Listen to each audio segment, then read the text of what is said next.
The women were actually in charge. They were left behind, took care of the children, but they also had to work. The women were always, in my time that I'm on this earth in Statia, were always in leading positions. Welcome to Whispers of the Past. I'm your host, Fie de Wit. And in this episode, Tides of Transformation, we step into the heartbeat of Sint Eustatius between 1950 and the 2000s. This chapter isn't shaped by headlines, but by hands. Hands that lit lanterns before electricity, lapped grass before lawnmowers, and passed down memory in the quiet language of care. From the flicker of the oil lamp to the rise of oil terminals, we follow the steady current of change. How migration reshaped family life, how women stepped into spaces left behind, and how silence around slavery gave way, slowly, tenderly, to storytelling and truth. We witnessed the hush of intergenerational trauma and the quiet courage of those who broke it. We revisit the blue bead, once currency, then toy, now symbol, and ask what happens when a community forgets not through apathy, but through survival. Through these voices, we navigate a Caribbean crossroads, a place where women led without title, where heritage lived outside museum walls, and where transformation whispers long before it was named. Electricity didn't arrive on Statia until late 1950s. Before that, lanterns hung on poles to light the streets, and darkness was something you felt in your bones.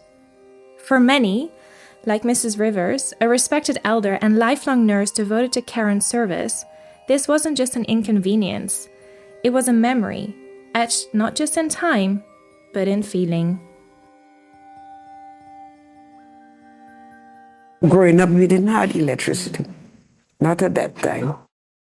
I think it came lately after. Late in the 50s, going to the 60s. I think then we got electricity. I'm not quite sure. I think it's around those years, yeah. Because in those years back, we had lanterns we used to hang out on the street, on the poles to see in the night because the show was so dark and I don't like it. I'm getting used to it, but I still don't like it.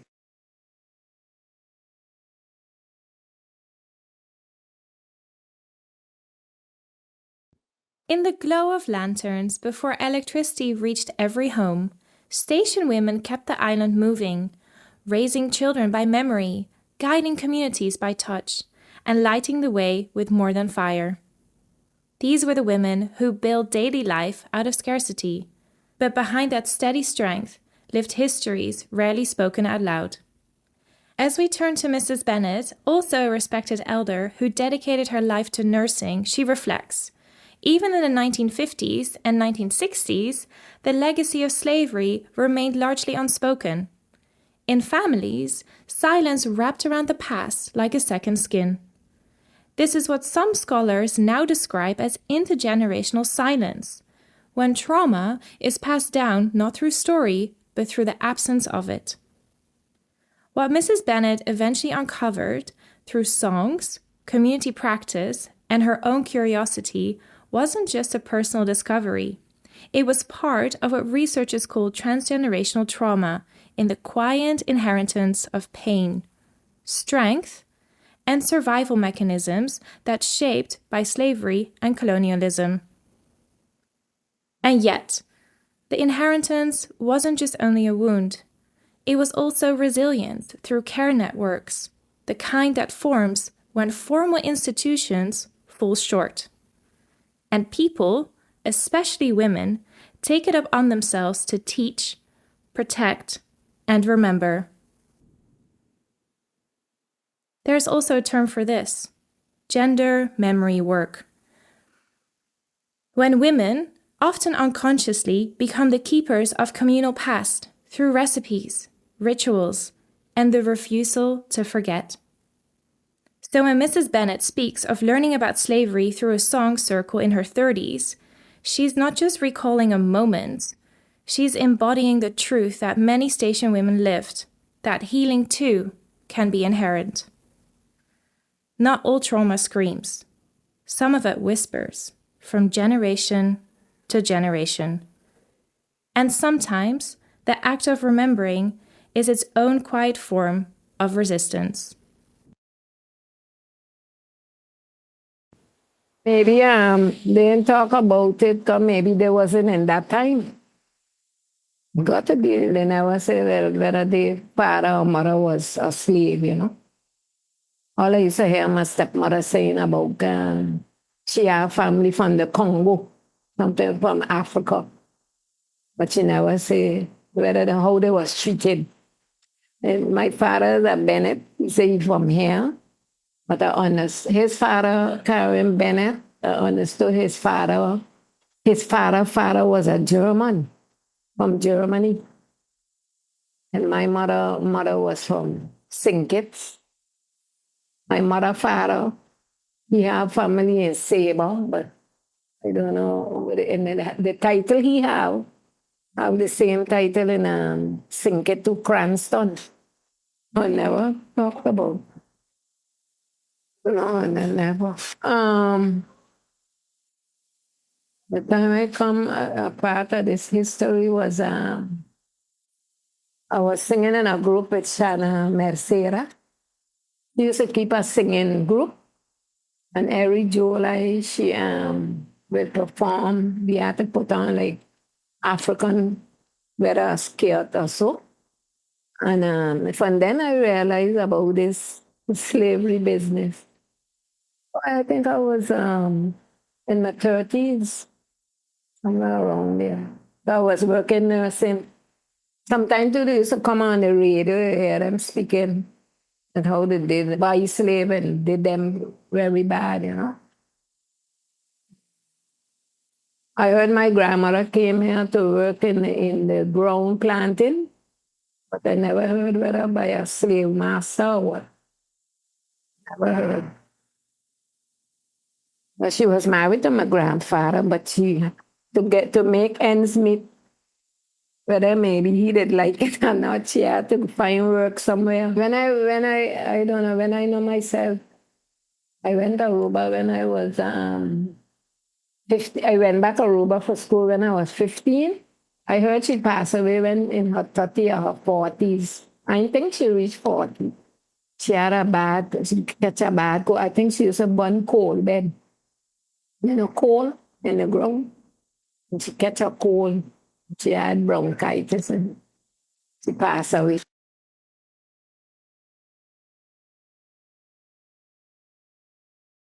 What does it mean when a community forgets, not by choice, but by necessity? As Mrs. Bennett reflects, the past was never openly spoken of.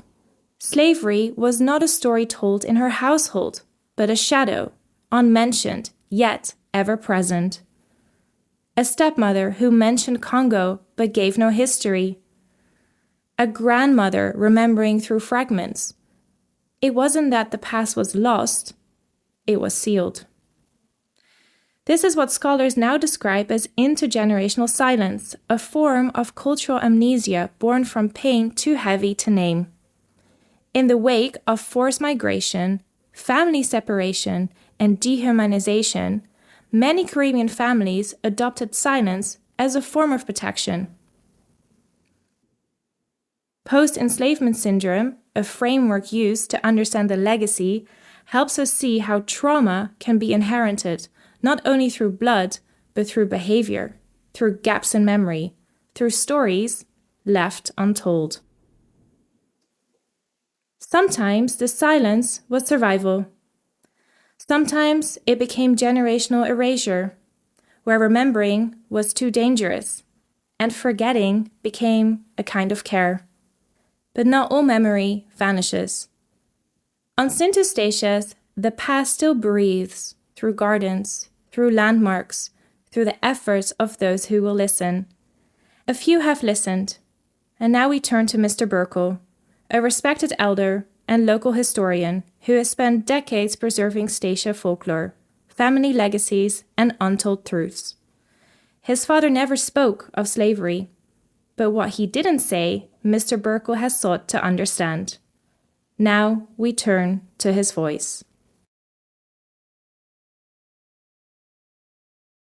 To be honest with you, my father never talked. His ancestors came out of slavery. His grandmother, and he never talked about slavery with us. He never talked about it. My father, after he became a Seventh-day Adventist, he tried to avoid, like creating malice and feelings. So whatever happened there, he never explained. He would say it was a rough time, what people went through, and things like that. But to go into depth, he never did that. And we never hang around the bars and stuff like that. So in places where the men and the women will assemble and talk about it.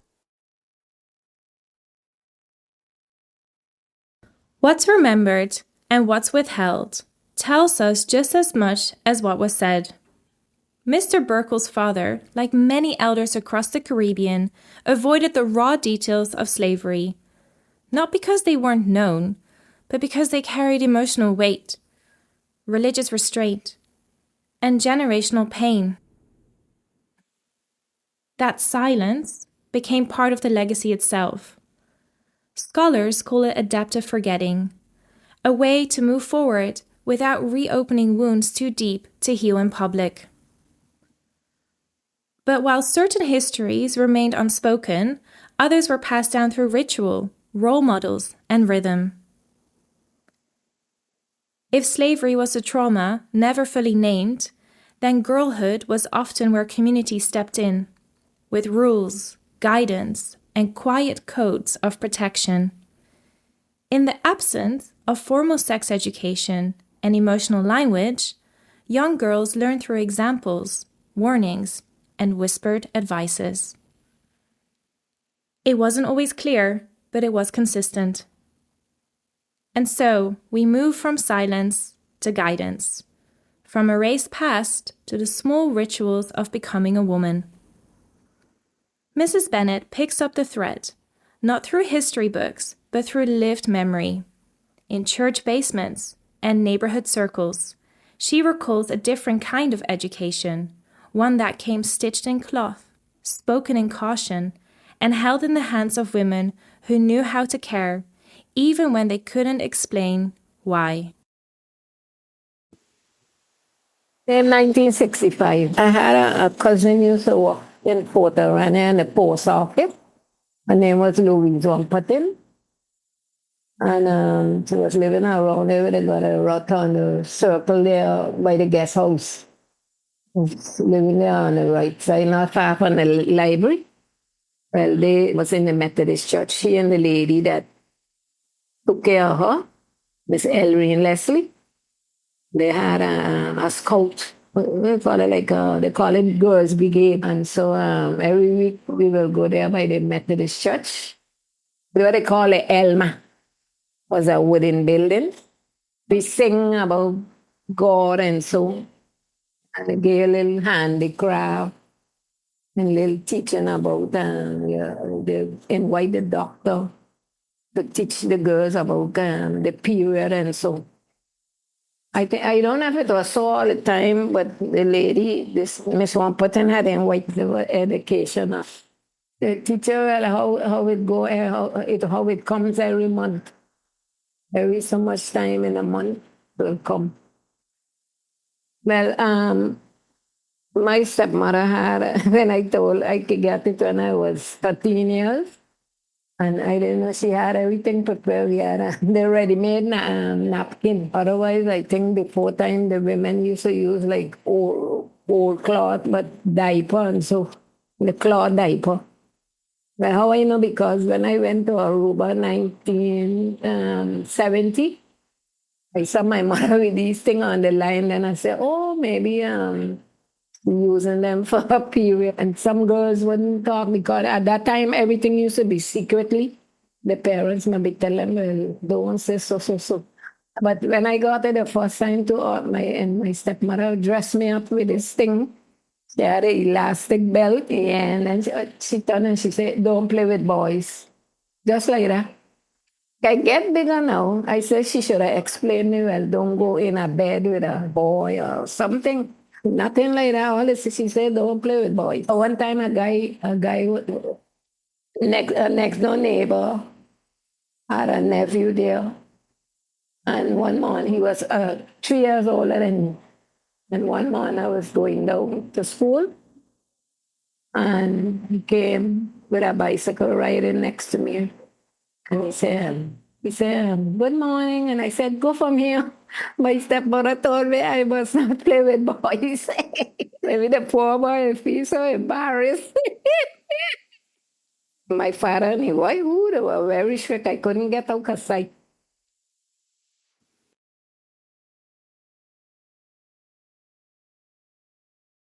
As the 1960s unfolded, St. Eustatius stood on the threshold of quiet transformation. In homes like Mrs. Bennett's, traditions were still whispered more than spoken, where advice came dressed in silence and puberty was managed with dignity, not detail.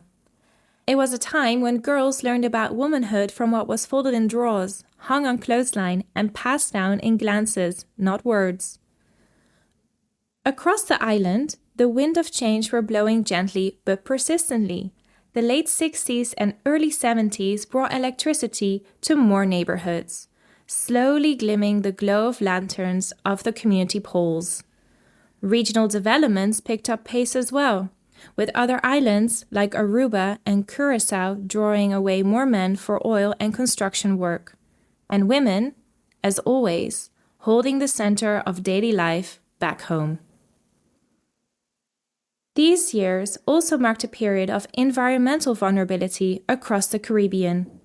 While St. Eustatius was spared the brunt of major hurricanes, like Inez in 1966 and Edith in 1971, their near misses were a reminder of the island's exposure, of lives shaped by weather as much as by memory.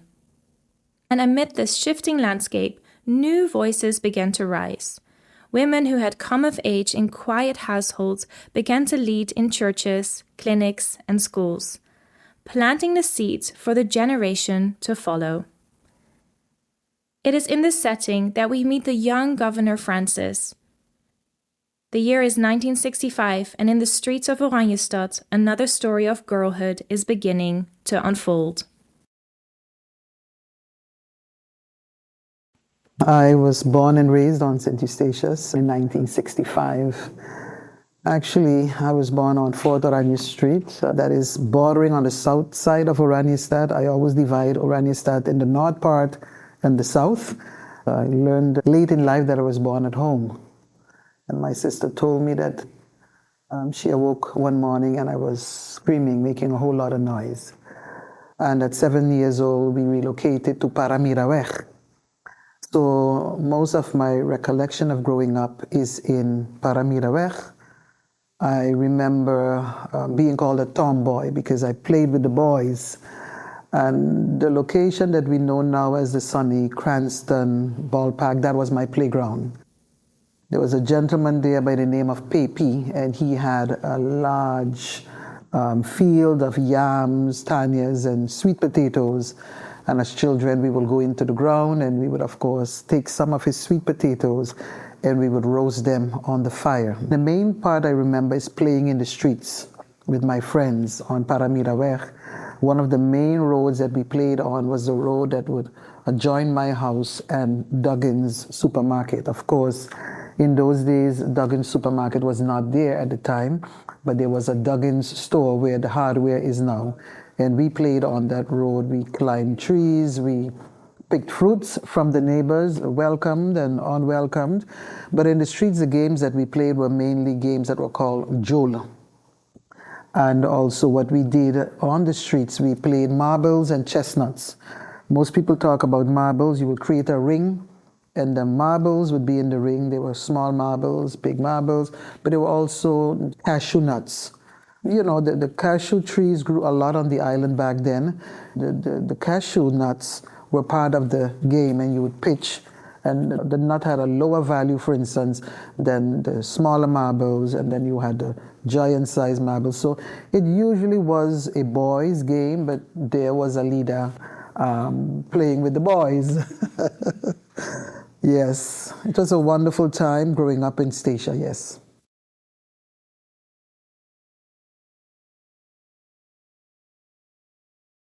What echoes in Governor Francis' memories is not just the innocence of games, but the texture of place, in the rustling of trees, of Paramiraweg, in the roasted sweet potatoes, in the thump of cashew nuts against the streets on Statia.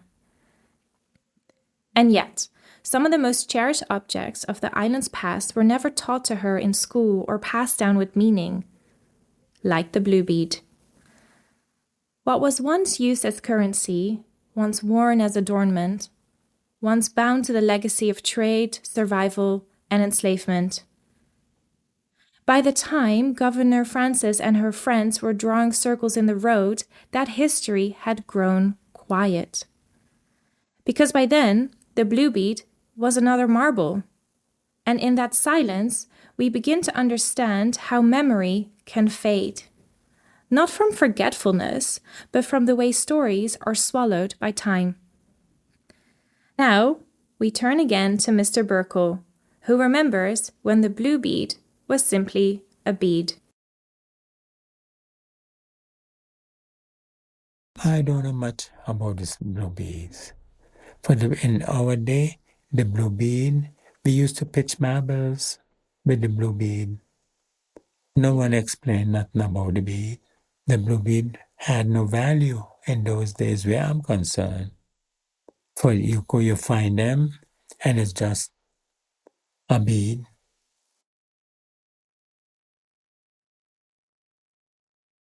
What is value?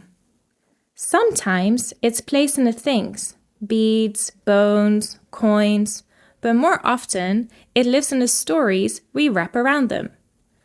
For Mr. Berkel's generation, the blue bead was just another marble.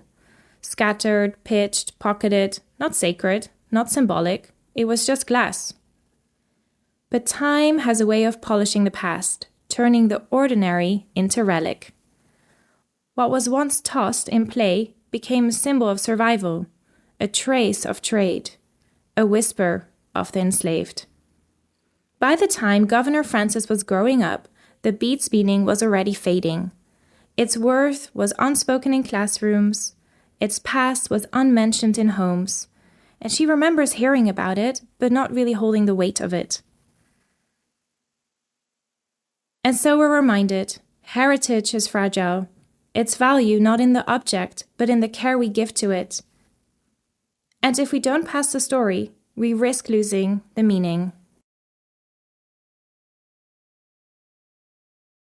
I personally did not play marbles with blue beads, but in my younger years, my brothers were part of the young people who would go to Crook's Castle, and they did indeed have skillets of beads, and the round ones, I was told. I never personally played with it, but I know of the story indeed.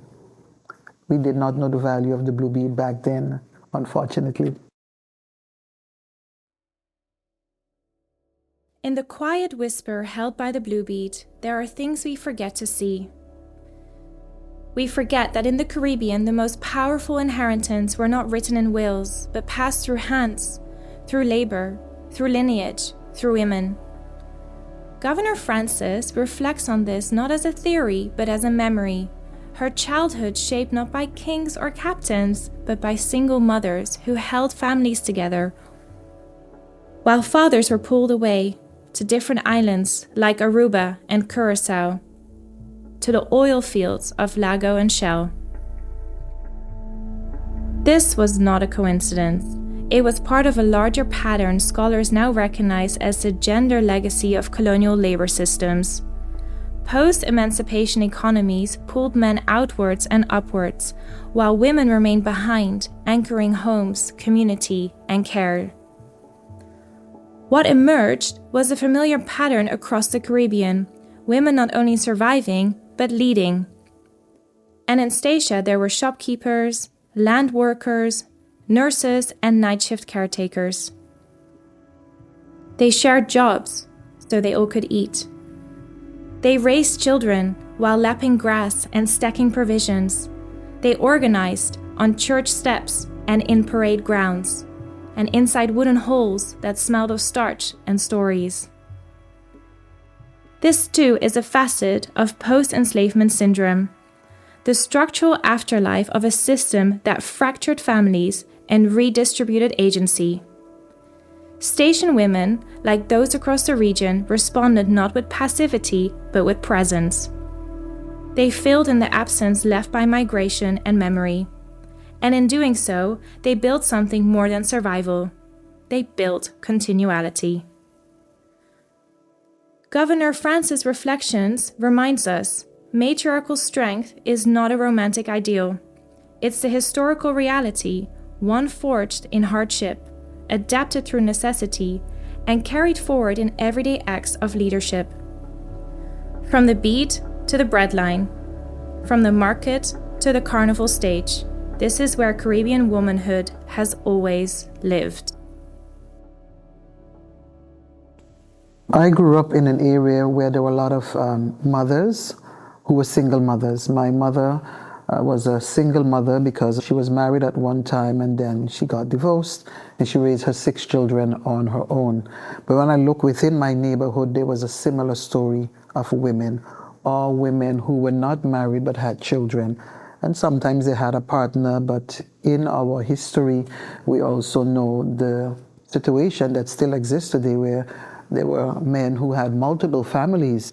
What I do remember is that in the 60s and 70s, most of the men migrated to Aruba and Curacao to work in the oil industry, Lago and Shell. And so when I try to reflect back on those days, the women were actually in charge. They were left behind, took care of the children, but they also had to work. I interviewed Angelica Ridan. She told me about working at the airport.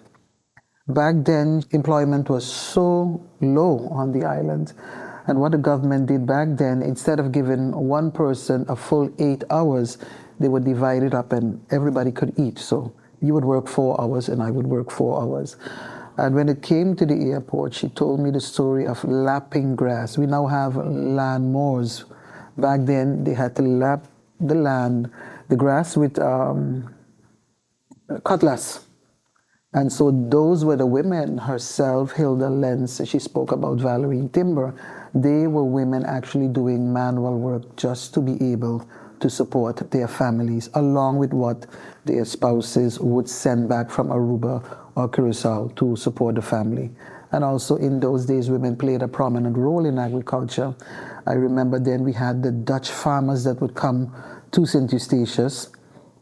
And the road that we know now as Concordia Road, on which the Carnival village is located, if you would look at all those homes, they were generally the same types of homes. Those were the homes that were built by the farmers. That is why the property over which Wing Air and all other aircrafts land here on St. Eustatius, that area is called the farm because it was the farm ground of the farmers. There's still partially a structure there, and that used to be the farmer's shop. Yeah, that is where they sold the crops that they harvested. But also on the Cottage Road, there was also a building called the Farmer's Store. Women always played, as far back as I know myself, I'm 59 years old now, in my growing up years, women played a very prominent role. They were the shopkeepers, Rose Warner, Miss Duggins, Miss Emmy, Mrs. Henricas, Miss Dunkirk, where La Esperanza store is now, Miss Laura Rouse, Miss Kingy. The women were always, in my time that I'm on this earth in Statia, were always in leading positions. And I associate it with the men migrating to seek a better income for their families elsewhere within the Netherlands Antilles. By the 1960s and 70s, as men left to chase wages across the sea, it was the women of St. Eustatius who stayed behind, anchoring the island not only in memory, but in motion. They kept the economy breathing through shared labor. They raised children in clusters of care, and they held the rhythms of daily lives in the hands already worn from generation of tending. But even as women stepped forward into visible leadership, something else was unfolding. Quietly, across thresholds and dinner tables, the island was becoming a tapestry of arrivals. For centuries, Eustatius has been at a crossroad, a place where people from many nations passed through or stayed behind. But from 1950 onwards, it began to attract a different kind of visitor, not just traders or transient, but seekers, artists, archaeologists, environmentalists, and dreamers. Many of them from the West, drawn not by wealth, but by wonder. In those years, the community opened its door without suspicion. Newcomers were folded into potlucks and politics, into carnival troops and committee meetings. People didn't just live on the island, they belonged to it.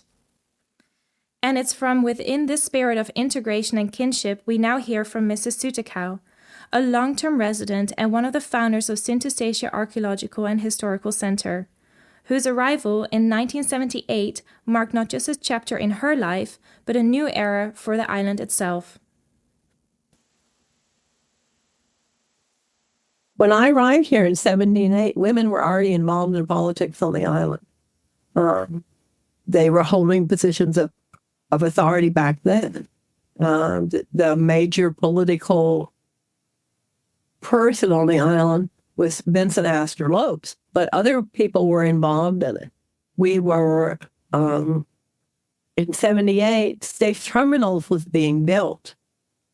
And it was being built after Claude Watty and other people had involvement of renting the property where Statia Terminals is located to the group that formed Statia Terminal, which was a private group that consisted of the Chicago Bridge and Iron people and other a man by the name of Mr. Berkel and other people. They contracted to get the property here and start Statia Terminals.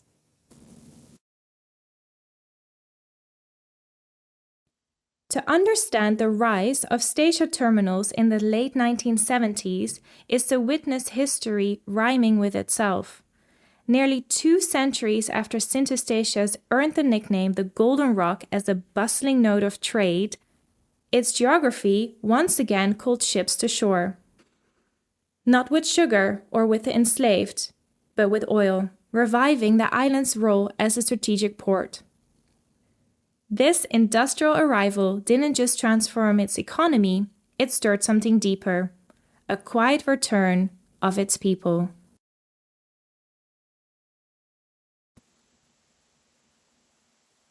But Statia Terminals had not opened at that point of time.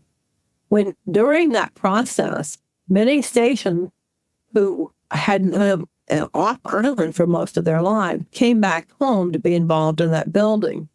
By the time Statia Terminals opened, many of the workers that had been at Lago and Aruba started coming back home to work at Statia Terminal, and the population began to grow. I can't remember what the population was if I knew what it was in 1978, because I was only here for one day. By 1985, when I came here and bought the property, the population was around 800 or 900. That had grown by the time I moved here in 1989, 1990 to around 1,400. And it continued to grow as Statia Terminals grew. In the 1978, when I came here, there were only 1 or 2 grocery stores. You could still go in and buy a piece of chicken that they would cut off and give it to you. Power was on only during the days. It was cut off at night. But Statia was actually in better shape than many islands around it because there was enough industry and commerce going on to protect itself. We were still dependent on boats bringing in supplies from St. Martin. And also, I believe we were even getting some of our supplies from St. Kitts. I'm not sure about that, but I know that we were not trading with St. Kitts like we would later on when Statia really got to be booming during the Statia Terminal era.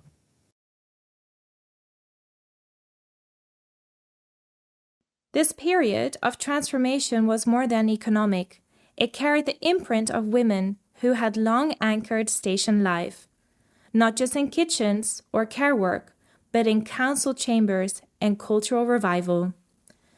Caribbean feminist scholars describe this as subaltern agency, where women shape society not in spite of patriarchy, but in the spaces left behind by it. The same migration that emptied the island of men empowered women to lead without asking permission. In the wider region, the 1980s were marked by cultural awakening and political flux. From the independence of Antigua and Barbuda in 1981 to hurricanes like Hugo in 1989, testing both resilience and leadership, Statia stood firm, quietly, steadily, held together by the same hands that have always carried it.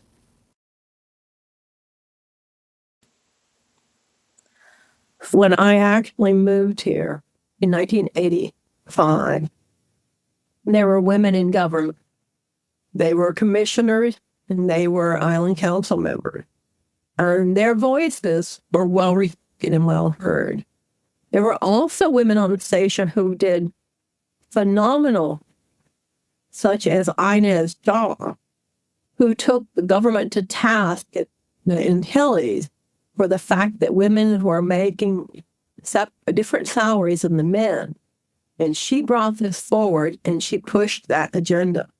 There were women such as Miriam Schmidt, involved in the Historical Foundation, involved in the National Park, who were really pushing very hard for stations to begin to recognize their own heritage, their own culture. She was one of the main driving forces in seeing that Emancipation Day was a national holiday. And one of the things I regret most is that she didn't live long enough to see that accomplished.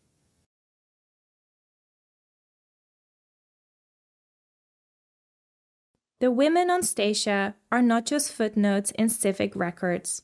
They are the architects of modern Statia cultural consciousness, from pushing pay equality to making emancipation more than a memory.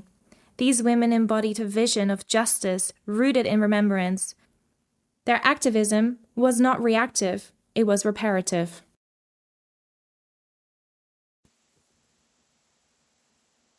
There were also many other women. Unfortunately, I didn't get to know a lot of those. They died about the time that I came here, that were like Christine Flanders, who were so instrumental in the cultural heritage of Statia and in the auxiliary and the treatment of our older people.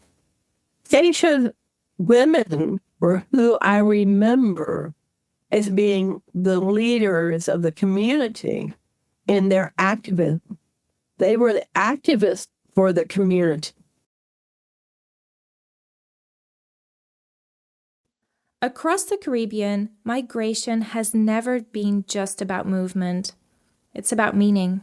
When those raised by island winds and community hands leave to study, to work, to dream, it's not just a simple departure, it's an echo of something way older.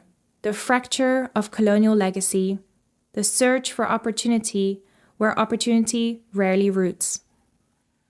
Scholars call it brain drain, a global phenomenon, but in small islands, it feels personal. It is a teacher who never returned. It's the nurse who stayed abroad. The child who left and became a stranger to their own shoreline. And yet, the ties of cultural identity, of memory, language, and ancestry do not break so easily. For many, the longing to serve home from afar becomes a quiet promise, a belief that even if they leave, they carry the island within them, that one day return may not just be a choice, but a restoration. Because to leave is not always to abandon, and to come back is not just to return. It is to reroute, to reclaim, to rebuild. Governor Francis continues.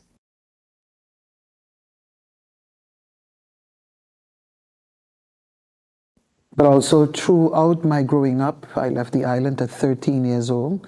Back then, we could not continue our education on the island past elementary. In the 6th grade, you had to travel abroad, whether to St. Martin, Curacao, Aruba, and you would stay with family members that you have never met or with complete strangers so that you could pursue secondary education.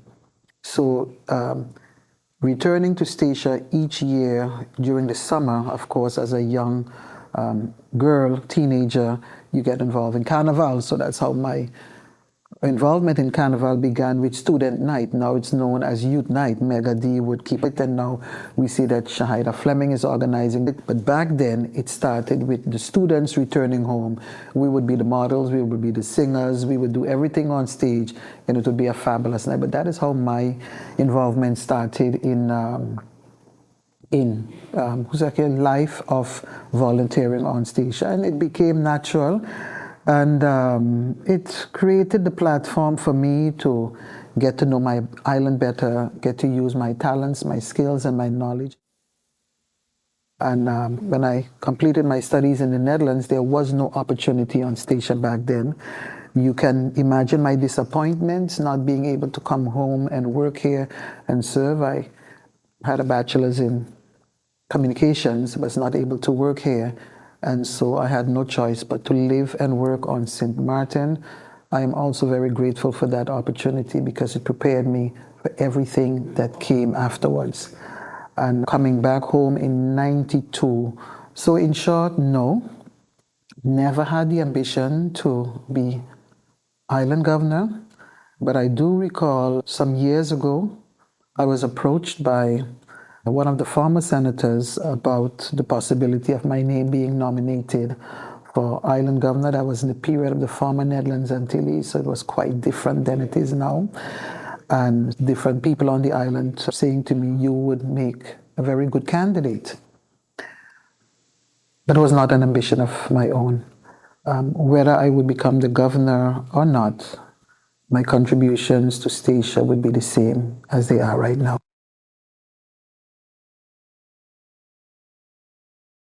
In this episode, we've heard how Statian women carried history not only through archives and activism, but through kitchens, council chambers, and carnival stages. We followed stories passed in silence, resilience formed in absence, and a blue bead once forgotten, now reclaimed. And as we leave the 20th century standing at the threshold of what comes next, we have to ask, what does it mean to remember, to return, to root oneself in a place shaped by loss, but still carrying the echoes of legacy? Statia, like many Caribbean islands, have weathered centuries of leaving and returning, silence and speaking, shadow and light. And through it all, its people, especially women, have not only carried the past, but carved the future from it. Before we close, we leave you with questions to carry. What part of your past lives in silence? What stories have you inherited, not in words, but in gesture?